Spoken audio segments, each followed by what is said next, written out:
Hello दोस्तों, शुरू में हमें एक जंगल दिखाई दिया जाता है जिसमें एक आदमी तेज गति से दौड़ रहा होता है। शायद वह काफ़ी डरा हुआ होता है और जंगल से बाहर भागने की कोशिश कर रहा होता है। लेकिन वो भागते भागते जंगल की चारों तरफ घूमता रहता है, बट उसे बाहर जाने का रास्ता नहीं दिखाई देता। और वहाँ पर हम देखते हैं कि सूरज भी अब छुपने वाला होता है और अंधेरा होने वाला हो रहा होता है। वह काफ़ी डरा हुआ होता है और वो तभी एक बोर्ड देखता है जहाँ पे लिखा होता है पॉइंट ऑफ नो रिटर्न।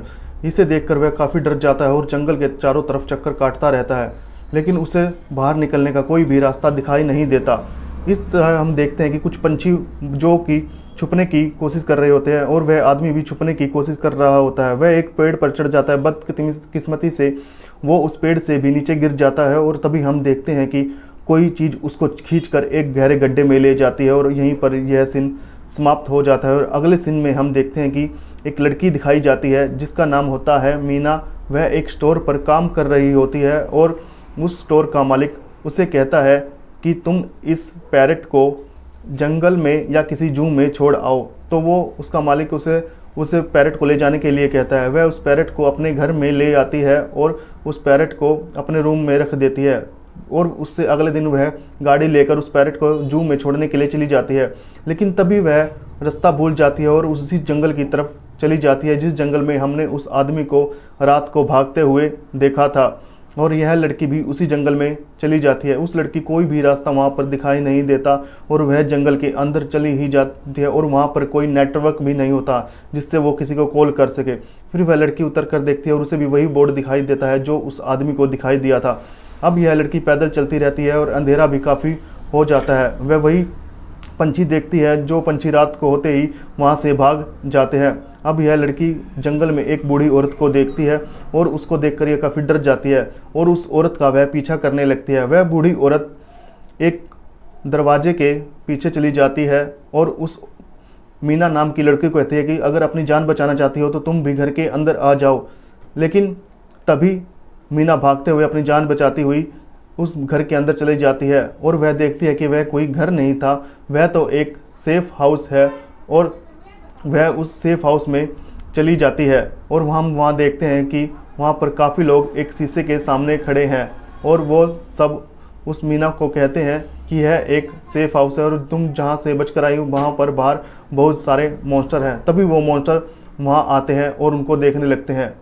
वो सब तभी मैडलाइन कहती है कि वो वॉचर हमें देख रहे हैं और वो वॉचर हमें यहाँ पे खड़ा देखकर खुश होते हैं और तालियां बजाते हैं। वो चारों एक लाइन बनाकर उस शीशे के सामने खड़े हो जाते हैं ताकि वॉचर उन्हें देख सके और इस तरह वो रात कट जाती है। फिर हम देखते हैं कि सुबह होती है और मीना अपने तोते के साथ बैठी हुई है और मीना यह सोचती है कि मैं ये कहाँ आ गई।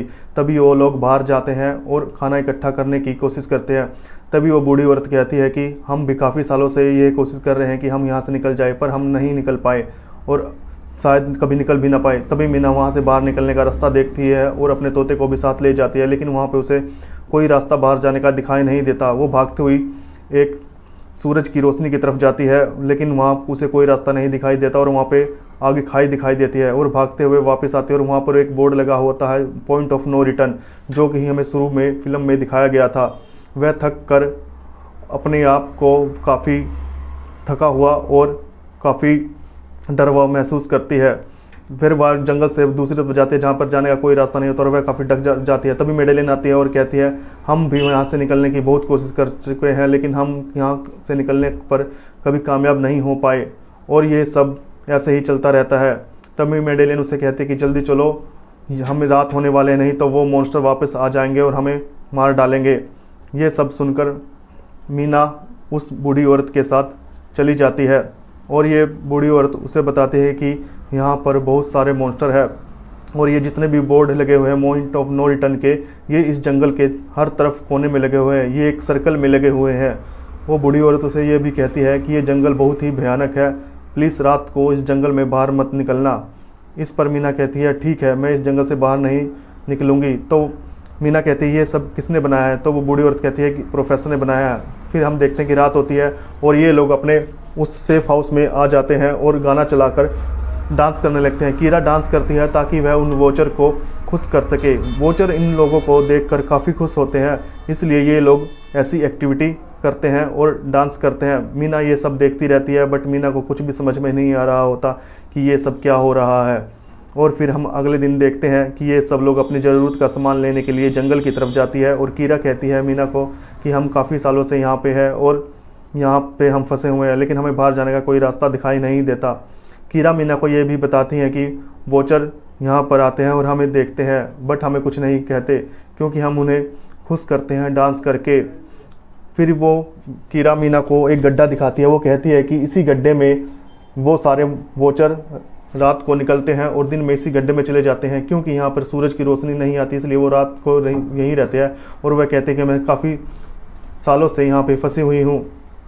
तभी मीना कहती है कि तुम यहाँ पे कैसे आई। कीरा कहती है मैं यहाँ मेरे हस्बैंड के साथ आई थी। वो उसका हस्बैंड वही होता है जो हमें शुरू में दिखाया जाता है, डैन नाम का लड़का, जिसे क्रिएचर उस गुफा में अंदर ले गए थे। तभी हम देखते हैं कि मीना एक पेंटिंग बना रही होती है और वो बूढ़ी औरत उसे कहती है कि तुम्हें यहाँ अगर ज़िंदा रहना है तो 3 रूल को फॉलो करना पड़ेगा। सुबह के वक्त उस गड्ढे से दूर रहना है, रात को दरवाज़ा नहीं खोलना है और रात को ना ही यहाँ से निकलना है, नहीं तो वो वॉचर तुम्हें मार डालेंगे। मीना को क्यूरियोसिटी होती है और वो मीना शीशे की तरफ कान लगाकर आवाज़ सुनती है। उससे कुछ सुनाई नहीं देता और वो वापस मिरर से दूर होकर कमर मोड़कर सो जाती है। जैसा कि मॉन्स्टर को यह पसंद नहीं कि कोई उनकी तरफ कमर करके लेटे खड़ा हो, तो वो काफ़ी गुस्सा हो जाते हैं और मिरर को तोड़ने लगते हैं। तभी मैडन वहाँ पे आती है, वो बूढ़ी औरत, और उसे कहती है कि सीधी खड़ी हो जाओ, नहीं तो ये वॉचर हमें मार डालेंगे और हमें खा जाएंगे। और ये सब अगले दिन देखते हैं कि मीना डैनियल के साथ जंगल में जाती है और डैनियल उसे काफ़ी चीज़ें इस जंगल के बारे में बताता है, क्योंकि डैनियल भी यहाँ से भाग जाना चाहता है। तो मीना कहती है क्यों ना हम एक बार ट्राई तो कर सकते हैं। तो डैनियल कहता है मैंने काफ़ी बार ट्राई करा लेकिन मैं हर टाइम असफल हो गया। तभी मीना डैनियल को कहती है क्यों ना हम उस गड्ढे में जाकर देखें, क्या पता वो बूढ़ी औरत हमें झूठ बोल रही हो, यहाँ पे हमें रखने के लिए उसकी साजिश हो। तो डैनियल यहाँ से जाना चाहता था, वो एक गड्ढे की तरफ जाते हैं और मीना उस गड्ढे में एक रस्सी के सहारे उतरती है जिसे डैनियल ने पकड़ रखा था। मीना उस गड्ढे के अंदर जाती है और वहाँ जाकर मीना को दिखाई देता है कि यहाँ इंसानों द्वारा लाई गई काफ़ी चीज़ें रखी हुई हैं। उसे एक कैमरा भी मिलता है और वो उस कैमरे को उठा लेती है और एक साइकिल को भी उठाकर अपने साथ ले चलती है। तभी मीना को वहाँ पर एक हाथ दिखाई देता है और वो हाथ किसी और का नहीं, उसी मॉन्स्टर का होता है। यह देखकर मीना काफ़ी डर जाती है और चिल्लाने लगती है और कहती है डैनियल प्लीज़ मुझे ऊपर उठा लो। तभी डैनियल वहाँ से रस्सी फेंकता है और उसे ऊपर उठा लेता है। और तभी वो बूढ़ी औरत पूछती है मीना से तुम ये सामान कहाँ से लेके आई हो। तो मीना कहती है ये सब सामान मुझे एक पेड़ के नीचे जंगल से मिला। तो वो बूढ़ी औरत समझ जाती है मुझे काफ़ी साल हो गए यहाँ पे रहते हुए, पर मुझे तो कभी ये सामान दिखाई नहीं दिया। तो इस पर मीना कहती है कि नहीं हमें ये वहीं से मिला है। तो बूढ़ी औरत उसे कहती है कि अगर ये सामान तुम्हें जंगल से या किसी गुफा से मिला है तो उसे वहाँ पर रखाओ। तो उसी दिन वो रात को उस कैमरे को बाहर की तरफ लगाकर एक कैम्प बना लेते हैं और बाहर का नज़ारा देखने लगते हैं और अपने टीवी के साथ कनेक्ट कर रात को उसको देखते हैं। तभी वो काफ़ी देर वेट करने के बाद उन्हें उस कैमरे में कुछ दिखाई नहीं देता, लेकिन अगले ही पल कुछ अजीब सी हरकत उन्हें उस कैमरे में दिखाई देती है। उन्हें देखा जाता है कि कोई आदमी बाहर खड़ा है और उसकी टांगें वहाँ पर उस कैमरे में दिखाई दे रही है। इस पर कीरा को आवाज़ आती है उसके हस्बैंड की और उसका हस्बैंड कहता है कीरा ये मैं हूँ। लेकिन वो बूढ़ी औरत कहती है नहीं ये कोई तुम्हारा आदमी नहीं है, यह तो एक मॉन्स्टर है जो रूप बदल कर आया है। वो बूढ़ी औरत उसे दरवाज़ा खोलने से मना कर देती है और वो बूढ़ी औरत उसे कहती है अगर तुम्हें यकीन नहीं होता तो उसे कोई ऐसा सवाल पूछो जो तुम्हें और तुम्हारे पति को ही पता हो।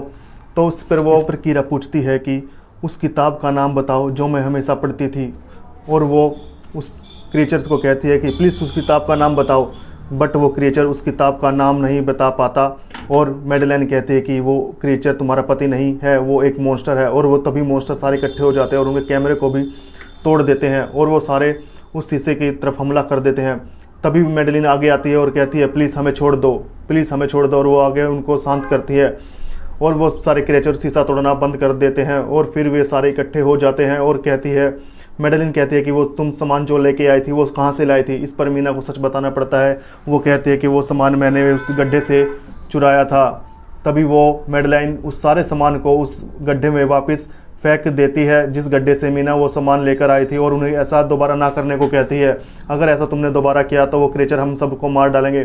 तभी हम देखते हैं कि काफ़ी महीने गुजर जाते हैं और ठंड भी बढ़ जाती है और मीना नक्शा बनाने की कोशिश करने लगती है, बट वो नक्शा नहीं बना पाती। और वो सोचती है एक न एक दिन तो मैं ऐसा नक्शा बनाऊंगी जिससे हम यहाँ से बाहर निकल पाएंगे।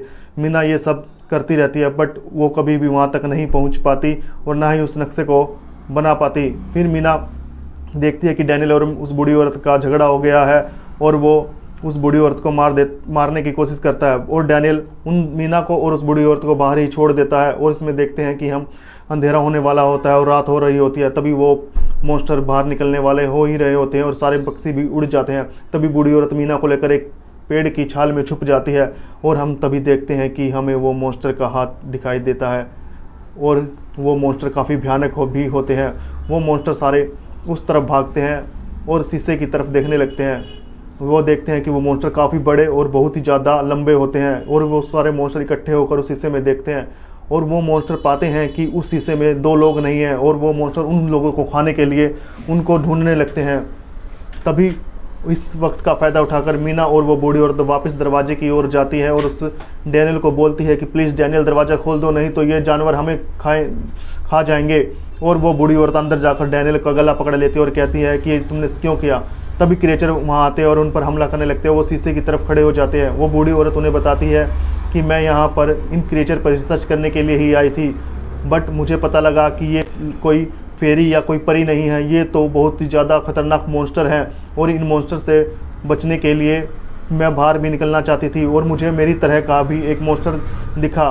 ये लोग मॉन्स्टर एक दूसरे को देखकर आदमी की शक्ल धारण कर लेते हैं और फिर उस आदमी को मार डालते हैं। वो बूढ़ी औरत बताती है कि ये जंगल जितना सुंदर दिखता है उतना सुंदर है नहीं, अगर कोई भी रात को बाहर रह जाता है तो उसके बचना नामुमकिन है। तभी हम देखते हैं कि सारे क्रिएचर इकट्ठे हो जाते हैं और उन पर हमला करने लगते हैं। ये लोग काफ़ी डर जाते हैं और काफ़ी परेशान होने लगते हैं। तभी वो क्रिएचर इतने ताकतवर होते हैं कि दरवाज़ा तोड़ने की कोशिश करने लगते हैं। ये लोग काफ़ी देर देखने के बाद सोचते कि अब हम कहाँ जाए, अब हमारा क्या होगा। तभी डैनियल की नज़र ग्राउंड पर पड़ती है जहाँ पर उसे एक उभरा हुआ ऐसे दिखाई देता है और वो उसे देखने लगता है। तभी उसे पता लगता है कि ये तो एक गुफा है और उस गुफा का पत्थर हटाने के बाद वो लोग सारे गुफा के अंदर चले जाते हैं और गुफा के अंदर जाने के बाद उन्हें दिखता है कि वहाँ पर बहुत सारे मॉनिटर इक्विपमेंट किताबें रखी हुई हैं, वहाँ पर कंप्यूटर भी रखा हुआ है। ये सब देखकर वो लोग काफ़ी हैरान होते हैं और वो देखते हैं कि वहाँ पर एक कंप्यूटर है। मीना उस कंप्यूटर को खोलती है लेकिन उसमें इंटरनेट नहीं होता, बट उसके अंदर काफ़ी फाइलें सेव होती हैं। तो मीना उस कंप्यूटर की फाइलों को देखने लगती है और वो देखती है कि उन कंप्यूटर के अंदर वही डॉक्टर या प्रोफेसर है जो उन पर रिसर्च करता था। वो बताता है कि ये लोग पहले परी होते थे और इंसान के साथ रहते थे, बट इंसानों ने इन्हें धोखा देकर इनको जंगल में ही छोड़ दिया और उसके बाद ये परियां शैतान का रूप धारण कर लेती है और ये किसी भी आदमी को नहीं छोड़ती। ये प्रोफेसर काफ़ी आदमियों को पैसे का लालच देकर यहाँ पर बुलाता था और खुद अंदर छुप जाता था और उन्हें बाहर रखता था ताकि वो उन पिशाचों को, उन मॉन्स्टर का बिहेवियर नोट कर सके और उनके बारे में अच्छी तरह जान सके। इस पर मीना वीडियो देखती है और मीना का इंटरेस्ट और ज़्यादा बढ़ जाता है। मीना वीडियो देखती रहती है। फिर मीना देखती है कि वो क्यों ना लास्ट वीडियो देखे कि उस बूढ़े आदमी के साथ लास्ट में क्या हुआ। मीना तभी उस बूढ़े आदमी की लास्ट वीडियो देखती है। वो बूढ़ा आदमी देखता है कि वो एक मॉन्स्टर को अपने साथ रखे हुए था और वो मॉन्स्टर उसे कुछ नहीं कहता है, बट बाद में उन मॉन्स्टर में लड़ाई हो जाती है और फिर हम देखते हैं कि वो बूढ़ा आदमी बताता है कि उस मॉन्स्टर के साथ उसका झगड़ा हो गया था। ये मीना देखकर काफ़ी हैरान होती है कि वो बूढ़ा आदमी जो प्रोफेसर है वो एक मॉन्स्टर के साथ रहता है और उस मॉन्स्टर के साथ ही वह जीवन यापन करता है। उसके बाद हम देखते हैं कि वो मॉन्स्टर को जो रखता है प्रोफेसर बताता है कि मैंने इन पर काफ़ी रिसर्च किया है और यहाँ से निकलने का मैंने एक रास्ता भी बना रखा है। यह रास्ता मेरी डायरी में है, अगर तुम लोग इसको समझ जाओगे तो यहाँ से बाहर निकल सकते हो और बाहर निकलने के बाद तुम लोग मेरी लाइब्रेरी में जाना और मेरे जो भी रिसर्च के टॉपिक है जो मैंने बना रखे हैं उसको नष्ट कर देना। इस पर ये लोग खुश हो जाते हैं कि उनको बाहर निकलने का रास्ता मिल गया है और ये सारी रात डांस करते हैं और खुश होते हैं। अगले दिन ये बाहर निकलते हैं तो उन्हें दिखता है कि उनका सेफ हाउस पूरी तरह से तबाह हो चुका है और ये लोग वहाँ से बाहर निकलने की कोशिश करते हैं। वो उसी पक्षियों के रास्ते बाहर निकलने की कोशिश करते हैं, लेकिन वो पक्षी तो रात को निकलते हैं। इस पर मीना कहती हैं क्यों ना मैं अपने तोते को छोड़ दूं और ये तोता जहाँ पर जाएगा हमें रास्ता मिलता चला जाएगा। और ये लोग उस तोते के पीछे पीछे चलते रहते हैं और उन्हें रास्ते में एक कब्र दिखाई देती है। वो कब्र किसी की नहीं बल्कि उन्हीं परियों की होती हैं जो पहले इंसानों के साथ रहते थे और बाद में मॉन्स्टर में तब्दील हो गए। मैडेलिन कहते हैं कि लोग बहुत ही अच्छे होते थे और हमारे साथ इंसानों के साथ मिलकर रहते थे, लेकिन इंसानों ने इन्हें धोखा दे दिया और इन्हें जंगल में ही छोड़ दिया, जिस पर ये काफ़ी नाराज़ हुए और आज ये एक मॉन्स्टर का रूप धारण कर लेते हैं। फिर वो भागते हुए एक नदी के किनारे पहुंच जाते हैं और एक नाव को देखते हैं। वो तीनों नाव पर पहुंच जाते हैं, लेकिन डैनियल को वहाँ पर एक आदमी दिखाई देता है और वो डैनियल उस आदमी की मदद करने के लिए, उसे बचाने के लिए जाता है, लेकिन वो आदमी कोई और नहीं, वह भी उनमें से एक मॉन्स्टर होता है जो इंसान का रूप धारण कर के उनको बुलाता है। डैनियल उनके जाल में फंस जाता है और वो मॉन्स्टर फिर डैनियल को मारने लगता है और उस मॉन्स्टर की आंखों में हमें साफ तौर पर खूंखार नज़रें दिखाई देती है जो डैनियल को मार देती है। और डैनियल लास्ट अलविदा बोलते हुए उनसे विदा ले लेता है और ये तीनों भी वहाँ से फाइनली निकल जाती हैं और वो मॉन्स्टर उन्हें सारा देखते रहते, क्योंकि ये मॉन्स्टर पानी में नहीं जा सकते थे और ना ही ये दिन में निकल सकते थे। मीना उठती है सुबह, वोट्स में से देखते हैं कि वो शहर में आ गई है और वो मीना फिर लाइब्रेरी में जाती है और वो प्रोफेसर के सारे कागज़ को देखती है, उसकी फ़ोटो को देखती है और उसकी रिकॉर्डिंग को सुनती है। वहाँ पर उस मीना को काफ़ी अजीब चीज़ें दिखाई देती है और वह देखती है कि ये जो फेरी है या परी है, ये पहले इंसानों के साथ रहते थे और इंसानों के साथ संभोग करके इन्होंने एक नई जाति को जन्म दिया था। जिस पर मीना देखती हैं कि जो औरत मैडेलिन वो बूढ़ी औरत थी, वो कोई और नहीं बल्कि उसी प्रोफेसर की पत्नी थी। जिस पर वो कीरा के घर जाती है और उसको भी ये फ़ोटो दिखाती है। कीरा ये सब देखकर घबराती नहीं, क्योंकि वो कीरा नहीं होती, वो प्रोफेसर की वही पत्नी होती है, वो बूढ़ी औरत होती है जो कीरा का भेष बदल कर उसके घर में आई हुई होती है। तभी मीना बाहर देखती है कि वहाँ पर एक गाड़ी की आवाज़ सुनाई देती है और मीना देखती है कि वो उस गाड़ी में से कोई और नहीं कीरा निकल रही है, लेकिन वो सोचती है कीरा तो मेरे पास है, बट वो कीरा नहीं होती। कीरा के रूम में वो वही बूढ़ी औरत होती है जो उन्हें मारने के लिए आई हुई होती है। यह सब देखकर मीना काफ़ी डर जाती है। जब कीरा अंदर आती है तो वो बूढ़ी औरत कीरा को तस्वीर से मारकर घायल कर देती है और मीना को भी पकड़ लेती है। तभी हम देखते हैं कि वो आदमी भी वहाँ पर आ जाता है जिसे हमें बिल्कुल शुरू में देखा था, वो भी मीना के पीछे पड़ जाता है और उसे मारने की कोशिश करता है। ये सब हम देखते हैं कि वो बूढ़ी औरत ही सब का रूप धारण करके इनको मारने की कोशिश करती है, जिस पर मीना उसको कहती है कि उस बूढ़ी औरत को कहती है कि तुम उन सब से अलग हो, तुम प्रोफेसर की पत्नी हो और प्रोफेसर का प्यार तुम्हारे लिए सदा अमर था। तुम आधी इंसान और आधी परी हो, तुम अपने आप को मॉन्स्टर मत समझो। ये सब सुनकर वो मॉन्स्टर, वो बूढ़ी औरत काफ़ी पिघल जाती है और उसकी अच्छी आत्माएं उसके अंदर वापस आ जाती है और वो एक परी बनकर बाहर उड़ने लग जाती है। उसके कुछ हफ्ते बाद हम देखते हैं कि कीरा और मीना एक जगह जाती है जहाँ पर वो अपनी सिस्टर को मिलती है।